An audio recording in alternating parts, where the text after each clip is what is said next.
कफन। मुंशी प्रेमचंद की कहानी।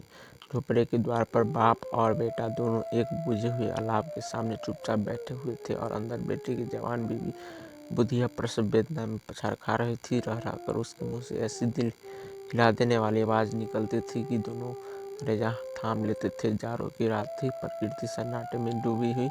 सारा गांव अंधकार में लय हो गया था। घीसू ने कहा, मालूम होता है बचेगी नहीं, सारा दिन दौड़ते हो, जा देख तो आ। माधव चीटकर बोला, मरना ही है तो जल्दी मर क्यों नहीं जाती, देखकर क्या करूं। तू बड़ा बेदर्द है बे। साल भर जिसके साथ सुख चैन से रहा उसी के साथ इतनी बेवफाई तो मुझसे तो उसका तड़पना और हाथ पांव पटकना नहीं देखा जाता। चमारों का कुनबा था और सारे गांव में बदनाम। घीसू एक दिन काम करता तो 3 दिन आराम करता। माधव इतना कामचोर था कि आधे घंटे काम करता तो घंटे भर चीलम पीता। इसलिए उन्हें कहीं मजदूरी नहीं मिलती थी। घर में मुट्ठी भर भी अनाज मौजूद हो तो इनके लिए काम करने की कसम थी। जब 2-4 फाके हो जाते तो घीसू पेड़ पर चढ़कर लकड़ियाँ तोड़ लाता और माधव बाजार से बेच लाता। और जब तक वह पैसे रहते दोनों इधर उधर मारे मारे फिरते। गांव में काम की कमी न थी। किसानों का गांव था। मेहनती आदमी के लिए 50 काम थे, मगर इन दोनों को उसी वक्त बुलाते जब 2 आदमियों से एक का काम पाकर भी संतोष कर लेने के सिवा और कोई चारा न होता। अगर दोनों साधु होते तो उन्हें संतोष और धैर्य के लिए संयम और नियम की बिल्कुल जरूरत न होती।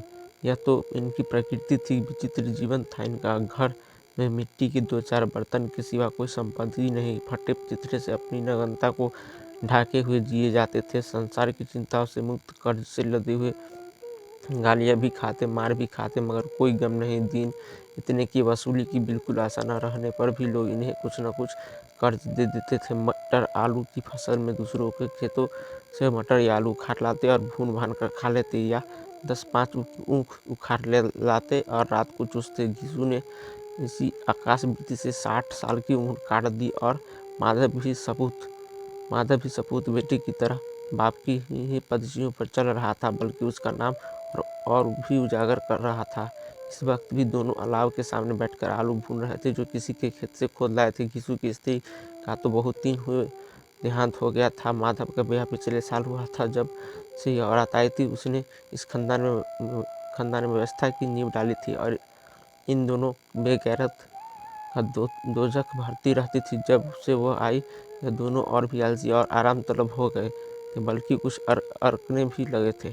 कोई कार्य करने को बुलाता तो निर्बजाय भाव से दुगनी मजदूरी मांगते। वही औरत आज प्रसव वेदना से मर रही थी और यह दोनों इसी इंतजार में थे कि वह मर जाए तो आराम से सोए। घीसू ने आलू निकालकर छीलते हुए कहा, जाकर देख तो क्या दशा है उसकी। चुड़ैल का फिसाद होगा और क्या। यहाँ तो ओझा भी 1 रुपया मांगता है। माधव को भय था कि वह कोठरी में गया तो घीसू आलूओं का बड़ा भाग साफ कर देगा। बोला, मुझे वहाँ जाते डर लगता है। डर किस बात का है, मैं तो यहाँ हूँ ही, तो तुम ही जाकर देखो ना। मेरी औरत जब मरी थी तो मैं 3 दिन तक उसके पास से हिला तक नहीं था, और फिर मुझसे लजाएगी कि नहीं। इसका कभी मुंह नहीं देखा, आज उसका उगरा हुआ बदन देखो। उसे तन की भी सुध न होगी। मुझे देख लेगी तो खुलकर हाथ पाँव भी न पटक सकेगी। मैं सोचता हूँ कोई बाल बच्चा होगा तो क्या होगा। सोठ गुड़ तेल कुछ भी तो नहीं है घर में, सब कुछ आ जाएगा। भगवान दे तो जो लोग अभी 1 पैसा नहीं दे रहे वे ही कल बुलाकर रुपये देंगे। मेरे 9 लड़के हुए घर में कभी कुछ न था, पर भगवान ने किसी न किसी तरह से बेड़ा पार ही लगाया। जिस समाज में रात दिन मेहनत करने वालों की हालत उनकी हालत से कुछ बहुत अच्छी न थी, और किसानों के मुकाबले में वे लोग जो किसानों की दुर्बलताओं से लाभ उठाना जानते थे कहीं ज़्यादा संपन्न, तो वहाँ इस तरह की मनोवृत्ति का पैदा हो जाना कोई अचरज की बात न थी। हम तो कहेंगे घीसू किसानों से कहीं ज़्यादा विचारवान था, और किसानों के विचार सुनने समूह में शामिल होने के बदले बैठकबाजों की कुश्ती मंडली में जा मिला था। हाँ, उसमें यह शक्ति न थी कि बैठकबाजों के नियम और नीति का पालन करता, इसलिए जहाँ उसकी मंडली के और लोग गांव के सरगना और मुखिया बने हुए थे उस पर सारा गांव उंगली उठाता था। फिर भी उसे यह तस्कीन तो थी कि अगर वह फटेहाल है तो कम से कम उसे किसानों की जोर तोड़ मेहनत से नहीं करनी पड़ती, और उसकी सरलता और निडरता से दूसरे लोग बेजा फायदा तो नहीं उठाते। दोनों आलू निकाल निकाल कर चलते चलते खाने लगे। कौन से कुछ नहीं खाया था, इतना सब्र ना था कि ठंडा हो जाने दे। कई बार दोनों की जबानें जल गई। छिल जाने पर आलू का बाहरी हिस्सा जबान हलक और तालू को जला देता था, और उस अंगारे को मुंह में रखने से ज़्यादा खैरियत इसी में थी कि वह अंदर पहुंच जाए। वहाँ उसे ठंडा करने के लिए काफ़ी सामान थे, इसलिए दोनों जल्द जल्द निकल जाते। हालांकि इस कोशिश में उसकी आंखों से आंसू निकल आते। घीसू को उस वक्त ठाकुर की बारात याद आई जिसमें 20 साल पहले वह गया था। वह उस दावत में उसे तो तृप्ति मिली थी, वह उसके जीवन में एक याद रखने लायक बात थी कि और आज भी उसकी याद ताजी थी। बोला वह भोज नहीं भूलता। तब से फिर उस तरह का खाना और भरपेट नहीं मिला।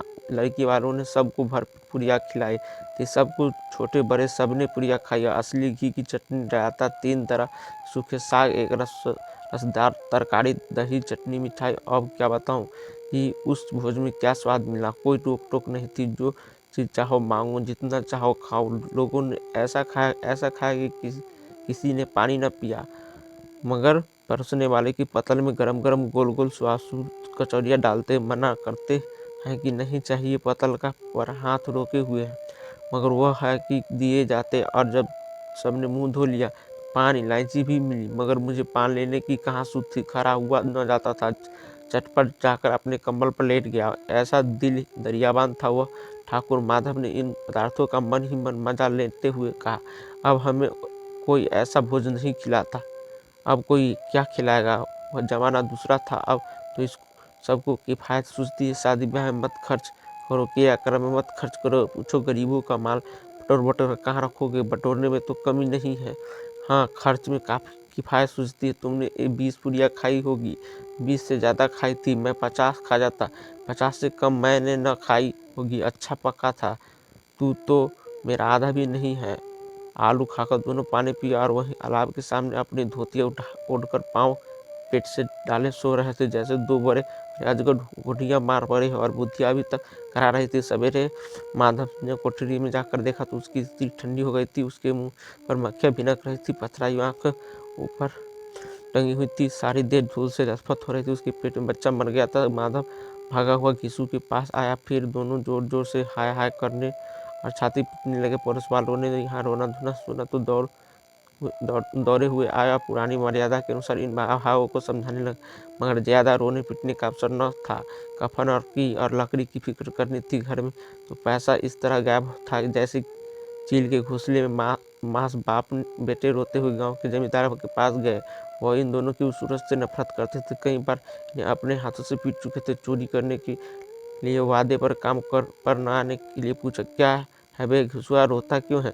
अब तो तू कहीं दिखलाई भी नहीं देता, मालूम होता है इस गांव में रहना नहीं चाहता। घीसू ने जमीन पर सिर रखकर आंखों में आंसू भरे हुए कहा, सरकार बड़ी विपत्ति में हूँ।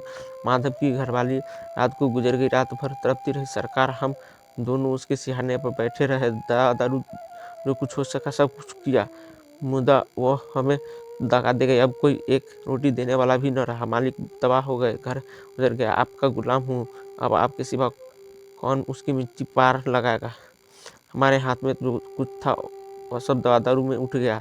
सारे सरकार ही की दया होगी जो उसकी मिट्टी उठेगी। आप सिवा इसके द्वार पर जाऊं। जमींदार साहब दयालु थे, मगर घीसू पर दया न करना, काले कम्बल पर रंग चढ़ाना था। जी में तो आया कि कह दे चल दूर हो जाए यहाँ से, यूँ तो बुलाने से भी नहीं आता। आज गरज पड़ी तो आकर खुशामद कर रहा है। हरामखोर कहीं का बदमाश। लेकिन यह कुर्द का धन देने का अवसर न था। जी में कुर्ते हुए 2 रुपये निकाल कर फेंक दिए, मगर सतावना का एक शब्द भी मुँह से न निकला। उसकी तरफ ताका तक नहीं, जैसे सिर का बोझ उतार हो। जब जमींदार साहब ने 2 रुपये दिए तो गांव के बनिए महाजनों को इनकार का साहस कैसे होता। घीसू के नाम का ढिढोरा भी पीटता खूब जानता था। किसी ने 2 आने दिए, किसी ने 4 आने। 1 घंटे में घीसू के पास 5 रुपये की अच्छी रकम जमा हो गई।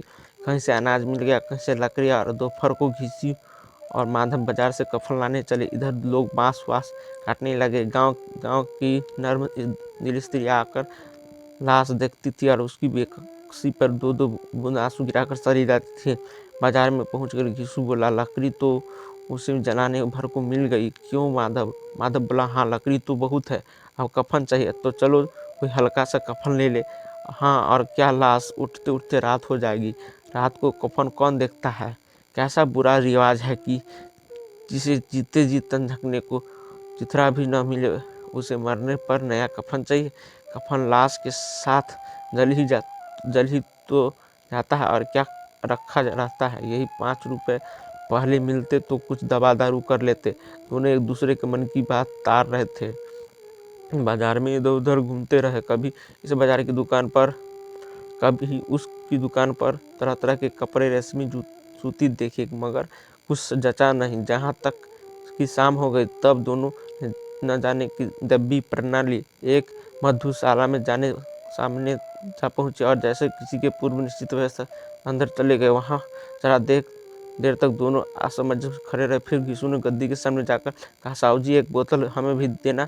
उसके बाद कुछ चिखौना आया, तली हुई मछली आई। या दोनों बरामदे में बैठकर शांतिपूर्वक पीने लगे। कहीं कुजिया ताबड़तोड़ पीने के बाद दोनों ससुर में आ गए। घिसू बोला, कफन लगाने से क्या मिलता है, आखिर जल ही तो जाता, कुछ बहू के साथ तो न जाता। माधा आसमान की तरफ देखकर बोला, मानो देवताओं को अपनी निष्पापता का साक्षी बना रहा हो। दुनिया का दस्तूर है नहीं, लोग बामनों को हजारों रुपए क्यों दे देते हैं? कौन देखता है परलोक में मिलता है या नहीं? बड़े आदमियों के पास धन के हैं, फूके, हमारे पास फूकने को क्या है? लेकिन लोगों को जवाब क्या दोगे? लोग पूछेंगे नहीं कफन कहाँ है? घिसू हंसा। अब कह देंगे कि रुपए कमर से खिसक गई, बहुत झूठा मिले नहीं, लोगों को विश्वास न आएगा, लेकिन फिर वही रुपए देंगे। माधव भी हंसा। इस पर अनपेक्षित सौभाग्य पर बोला, बड़ी अच्छी थी बेचारी, मरी तो खूब खिला पिलाकर आधी बोतल ज़्यादा उड़ गई। घिसू ने 2 सेर पुड़िया मंगाई, चटनी, अचार, कलेजिया। शराब खाने के सामने ही दुकान थी। माधव लपक कर 2 पतलू में सारे सामान ले आया। पूरा 1.5 रुपया खर्चा हो गया, सिर्फ थोड़े से पैसे बचे। दोनों इन वक्त इस स्थान में बैठे पुड़िया खा रहे थे जैसे जंगल में कोई शेर अपना शिकार उड़ा रहा हो।